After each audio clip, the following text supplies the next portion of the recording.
Hi అండి. ఈ వీడియోలో ఏంటంటే జాక్ మిషన్‌కి పోస్‌కుట్టు వచ్చిందండి. ఈ వీడియో అయితే నేను చాలా సెర్చ్ చేశాను. ఎవ్వరు పోస్ట్ చేయలేదు. అసలు ఎందుకొచ్చింది మిషన్ కొని సంవత్సరం కూడా అవ్వలేదు. నేను సెకండ్ హ్యాండ్స్‌లోనే కొన్నాను. బట్ అయినా కొత్త మిషనే. అంటే ఒక 8 మంత్స్ ఏమో వాడారు. ఎందుకొచ్చిందని మనకి పాత మిషన్ వాడాను కదా! బాబిన్‌లో దారం లూజ్ అయినా ఇది స్క్రూ టైట్ చేసుకుంటే కొంచెం సెట్ అయిపోతుంది. సో నేను మిషన్ ఆయన దగ్గరికి తీసుకెళ్ళాననమాట. తీసుకెళ్తే ఆయన ఏం చేశాడంటే ఈ బాబిన్‌కి ఉన్న 2 స్క్రూలు ఓపెన్ చేసారనమాట. ఓపెన్ చేస్తే ఇక్కడ ఇగోండి చూడండి దారం అయితే ఇరుక్కొని ఉంది. ఇలా బాబిన్‌లో కూడా దారం ఇరుక్కుంటుందంటండి. అందుకని బాబిన్‌లోంచి వచ్చే దారం లూజ్ అయిపోయి పైకి పోసుకుట్టు అయితే పడుతుందనమాట. అసలుకి నాకైతే కాళ్ళు చేతులు ఆడలేదు. ఇంత రేటు పెట్టి మిషన్ కొంటే పోసకుట్టు పడుతుంది ఏంటా అని చెప్పేసేసి.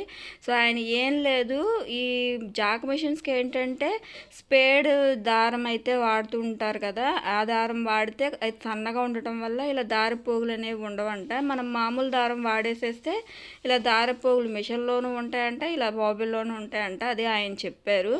కొత్త బాబిన్ కోసం వెళ్తే ఈ సొల్యూషన్ అయితే నాకు దొరికింది. ఇప్పుడు మనం ఇంకో కొత్త బాబిన్ బుట్ట కొన్నా దానికి కూడా ఇదే ప్రాబ్లం రావచ్చు. నేను తీసుకెళ్ళి పాత బాబిన్ని తీసుకెళ్ళి మంచి పని చేశాను అనమాట, ఈ బాబిన్ బుట్టను తీసుకెళ్ళి. సో ఆయన ఈ టిప్ అయితే చెప్పారు. సో నేను మీకు ఇలానే షేర్ చేస్తున్నాను. ఎలాగో మళ్ళీ దారం లూజ్ అయిపోయింది వచ్చేటప్పుడు అని చెప్పేసి.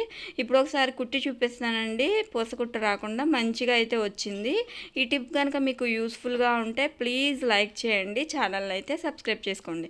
ఇదిగోండి అసలు ఎందుకు వచ్చిందని ఎన్ని క్లాతుల మీద ఇలా కుట్టానంటే, అలా కుట్టిన తర్వాత ఇది కొంచెం టైట్ చేశాక, అంటే ఇది అంతకుముందు ప్రాబ్లం వస్తే దాని మీద కుట్టానమాట. నేను ఇంకా ఇది లాభం లేదని చెప్పేసేసి కొత్త బాబుని కొందామని చెప్పి షాప్కి వెళ్తే ఆ అంకులు ఇలా చెప్పారనమాట. ఇప్పుడైతే నేనే రిపేర్ చేసుకోగలిగాను. నచ్చితే ప్లీజ్ లైక్ చేయండి. Thank you.